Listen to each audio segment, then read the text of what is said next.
बिस्मिल्लाहिर्रहमानिर्रहीम, अस्सलाम वालेकुम। आज की वीडियो में हमारे पास अफ़गानिस्तान और भारत के हवाले से चंद अहम खबरें हैं। अफ़गान सफ़ीर की बेटी के अगवा केस की तहकीकात में पाकिस्तान के हाथ कुछ ऐसे सबूत लगे हैं जिनसे ये बात साबित होती है कि सिलसिला अली खैल पाकिस्तान के ख़िलाफ़ जासूसी कर रही थी। अब अफ़गान हुकूमत इस केस से भाग रही है और पाकिस्तान अब ऐसे अफ़गान हुकूमत को जाने नहीं दे रहा। इस खबर की डिटेल्स आपको बताएंगे, फिर आपको बताएंगे कि ईद की नमाज के दौरान अफ़गान सदारती महल के करीब जो रॉकेट फायर हुए हैं वो असल में क्या ड्रामा था, और उसके बाद दो बड़ी खबरें निकल कर सामने आई हैं। उनकी डिटेल्स भी आपको बताएंगे और आपको ये भी बताएंगे कि कैसे यकायक तुर्क सदर रजब तैयब अर्दगान का अफ़गान तालिबान के लिए रवैया तब्दील हो गया है।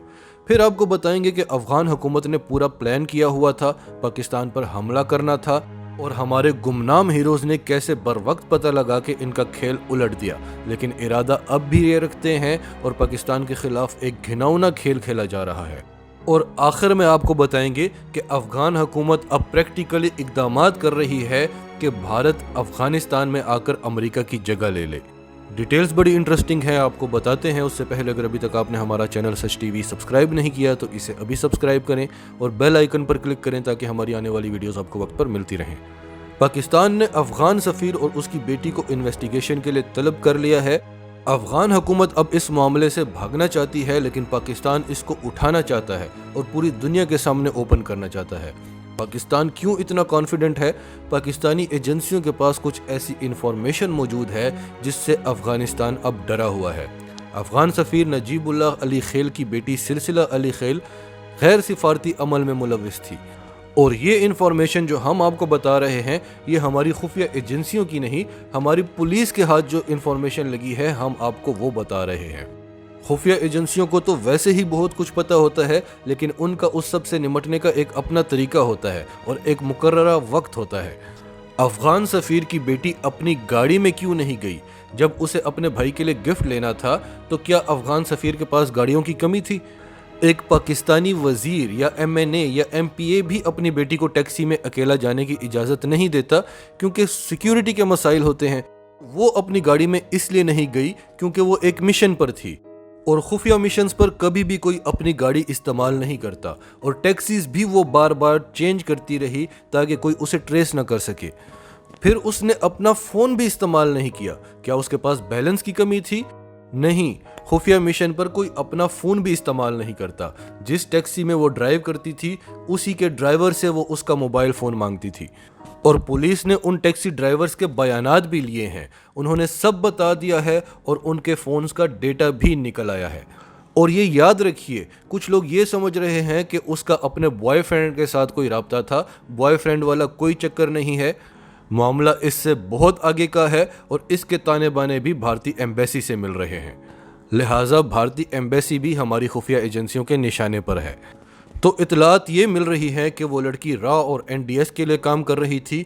सिफारती अमले को इस्तशना ज़रूर होती है, लेकिन ये मुल्क की सिक्योरिटी का मामला है, और ये लड़की सफारतकार भी नहीं थी बल्कि सफारतकार की बेटी थी।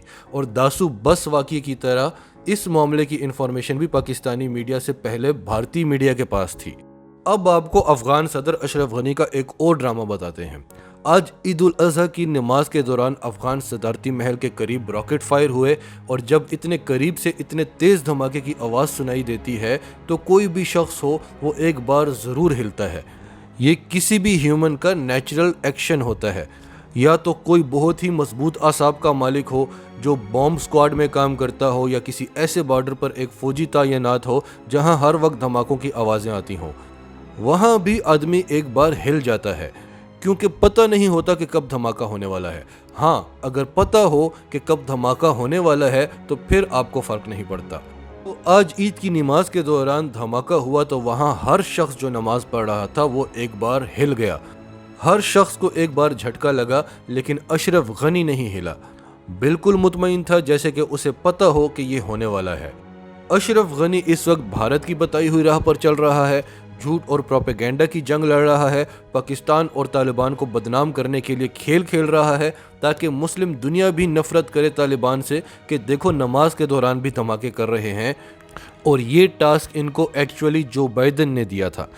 ہم نے آپ کو اسی دن بتا دیا تھا جس دن اشرف غنی کی جو بائیڈن کے ساتھ ملاقات ہوئی تھی کہ جو بائیڈن نے اشرف غنی سے کہا کہ تم کر کیا رہے ہو، لڑ نہیں سکتے تو بدنام تو کرتے رہو، اور طالبان بار بار کہہ رہے ہیں کہ غنی حکومت معصوم افغانیوں کو مار رہی ہے، اور تاثر یہ دیا جا رہا ہے کہ طالبان ایسا کر رہے ہیں۔ ایران میں بھی طالبان نے یہ کہا کہ افغان فورسز ہمارے آگے ہتھیار ڈال دیتی ہیں اور پھر بعد میں اس علاقے کے لوگوں کے گھر جلا دیتی ہیں اور معصوموں کو مارتی ہیں، تاکہ یہ تاثر جائے کہ جہاں جہاں طالبان کا قبضہ ہے وہاں یہ صورتحال ہے۔ اور اب آپ کو بتاتے ہیں کہ اس حملے کے بعد کیا ہوا۔ ترکی کے صدر رجب طیب اردگان جو کل افغان طالبان کو دھمکی دے رہے تھے کہ آپ غیر اسلامی ہیں اور آپ کو قبضہ چھوڑنا چاہیے اور ترکی کی فوج کابل میں رکے، آپ کو اعتراض نہیں ہونا چاہیے اور ہماری فوج آپ کا مقابلہ کر سکتی ہے وغیرہ وغیرہ، آج وہی طیب اردگان کہہ رہا ہے کہ ترکی امریکہ کی مدد تو کر سکتا ہے، لیکن امریکہ کو ترکی کی فائنینشیل ہیلپ کرنی ہوگی اور ڈپلومیٹیکلی ترکی کے لیے گراؤنڈ تیار کرنا ہوگا۔ فائنینشیل مدد تو امریکہ کر لے گا لیکن ڈپلومیٹک گراؤنڈ نہیں بنا سکتا، کیونکہ اس کے لیے پاکستان کو انوالو کرنا ضروری ہے، اور پاکستان میں دنیا کا اصل مرد مجاہد بیٹھا ہوا ہے جسے ایکچولی ترکی سے زیادہ فائنینشیل ہیلپ کی ضرورت ہے، لیکن وہ عزت اور غیرت پر سودا نہیں کر سکتا، اور جو مسلم دنیا طیب اردگان کو مرد مجاہد سمجھ رہی تھی انہوں نے دیکھ لیا کہ ایک ہی مرد مجاہد ہے جس کا نام ہے عمران خان، جو کمزور معیشت کے ساتھ بھی لڑ سکتا ہے۔ ہو سکتا ہے کہ یہ طیب اردگان کی چال ہو امریکہ کے ساتھ، یہ ایک دوسرا پہلو ہے، ہم آپ کو ڈیٹیل میں بتا چکے ہیں۔ لیکن آج کی خبر یہ ہے کہ صدارتی محل کے قریب راکٹ فائر ہوئے تو اس کے فوراً بعد طیب اردگان کا رویہ افغان طالبان کے لیے بدل گیا کہ جب صدارتی محل پر حملہ ہو سکتا ہے تو کابل ایئرپورٹ کون سا دور پڑا ہوا ہے۔ پھر اشرف غنی، دھماکے کے بعد انہوں نے اپنے فورس کو قصوروار نہیں ٹھہرایا، انہوں نے یہ نہیں کہا کہ ہماری فورس کی ناکامی ہے کہ اتنے اہم حکومتی عہدیداران عید کی نماز پڑھ رہے ہیں اور قریب ہی راکٹ فائر ہو رہے ہیں، یعنی افغان صدارتی محل بھی محفوظ نہیں ہے۔ افغان فورسز اتنا بھی نہیں کر سکتی کہ سب سے اہم جگہ کو محفوظ بنائیں، تو بجائے اس کے کہ وہ اپنی فورسز پر تنقید کرتے، ان کی ناکامی کا ذکر کرتے، انہوں نے بھارت کی طرح، کیونکہ وہ بھارت کی کٹ پتلی ہیں، انہوں نے بھارت کی طرح ہر چیز کا الزام پاکستان پر لگانا شروع کر دیا ہے۔ انہوں نے کہا کہ پاکستان کی وجہ سے طالبان اتنے مضبوط ہیں، پاکستان اپنے ملک میں طالبان کو برداشت نہیں کر سکتا، لیکن افغانستان میں پاکستان کو طالبان کی حکومت چاہیے۔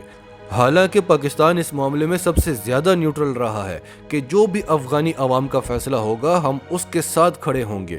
حالانکہ پاکستان کو کھل کر افغان حکومت کے خلاف کھڑا ہونا چاہیے، کیونکہ اس پر بھارت کا اثر و رسوخ ہے، وہ پاکستان کے خلاف استعمال ہوتی ہے، پاکستان پر جھوٹے الزامات لگاتی ہے اور افغان سرزمین کو بھارت کے ناپاک عزائم کے لیے استعمال ہونے کی اجازت دیتی ہے۔ پھر بھی پاکستان چاہتا ہے کہ افغانستان میں وہ ہو جو وہاں کی عوام چاہتے ہیں، تاکہ وہاں خانہ جنگی نہ ہو، امن ہو۔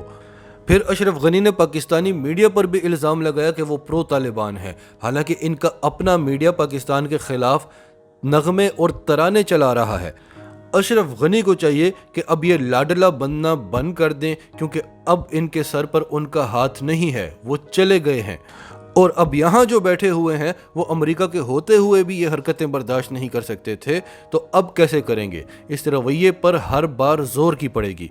پاکستان کی خفیہ ایجنسیوں کو یہ رپورٹ بھی ملی تھی کہ چمن بارڈر والے علاقے کو آزاد کرتے وقت انہوں نے بارڈر کے اس پار بھرپور حملہ کرنا ہے تاکہ پاکستانی فوج مجبوراً جواب دے اور پھر یہ دنیا کو بتا سکیں کہ دیکھیں ہمیں طالبان نہیں، پاکستانی فوج مار رہی ہے۔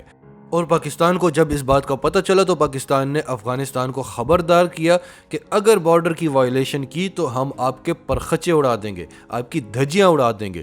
تو اس چیز کو دنیا کے سامنے ایسے بتایا گیا کہ پاکستان نے کہا ہے کہ اگر آپ نے طالبان پر حملہ کیا تو ہم آپ کے پرخچے اڑا دیں گے۔ اب آتے ہیں آج کی آخری خبر پر۔ افغانستان کے نئے آرمی چیف بھارت کا دورہ کرنے والے ہیں اور وہاں ان کی ملاقات ہونے والی ہے اجیت دوول سے، جو وہاں کے نیشنل سیکیورٹی ایڈوائزر ہیں اور پاکستان کے سب سے بڑے دشمن ہیں، اور جنرل نروانے کے ساتھ بھی ان کی ملاقات ہوگی۔ اور اطلاعات یہ مل رہی ہیں کہ افغانستان بھارت سے ملٹری اسسٹنس مانگنے جا رہا ہے۔ دوحہ میں طالبان کے سپوکس پرسن سہیل شاہین نے کہا بھی تھا کہ ہم نے بھارت کو کہا تھا کہ آپ غیر جانبدار رہیں اور ہم اپنی سرزمین کسی دوسرے ملک کے خلاف استعمال ہونے نہیں دیں گے، لیکن بھارت کو سمجھ نہیں آئی۔ जो हाल भारत का ऑलरेडी हो चुका है, लगता है कि मोदी सरकार ने भारत को मुकम्मल तौर पर तबाह करके छोड़ना है। पंगे भी ले रहे हैं, साजिशों से भी बाज नहीं आ रहे और रोते भी जा रहे हैं कि देखें हमें मार पड़ रही है। अमेरिका अब आपके दुश्मनों पर दबाव तो डलवा सकता है, पाबंदियां तो लगवा सकता है, और अब याद रखें कि पाबंदियों का भी इतना फर्क नहीं पड़ता। अमरीकी पाबंदियां अब उस तरह से मैटर नहीं करती, लेकिन बस वो इतना ही कर सकता है आपके साथ, कभी भी आपको बचाने के लिए नहीं आएगा। पहले भारत अफगान तालिबान के पीछे मारा मारा फिरता रहा कि हमारे साथ मुज़ाकरात कर लो, और जब हर जगह से झिड़क पड़ी तो अब इन्होंने तालिबान के खिलाफ जहर उगलना शुरू कर दिया है। मेजर गौरव आर्या, जो कुछ दिनों से खामोश था, कल फिर कह रहा था कि तालिबान जानवर हैं, जानवर थे और जानवर रहेंगे। तो आप क्या हैं? आपके मुल्क में औरतों के साथ क्या हो रहा है, मुसलमानों के साथ क्या हो रहा है? क्या वो रोक लिया है आपने? वो रोक लें, फिर इर्द गिर्द की फिक्र करें। इस वक्त दुनिया में भारत से बड़ा जानवर कोई हो ही नहीं सकता, यहाँ तक कि इसराइल भी नहीं हो सकता।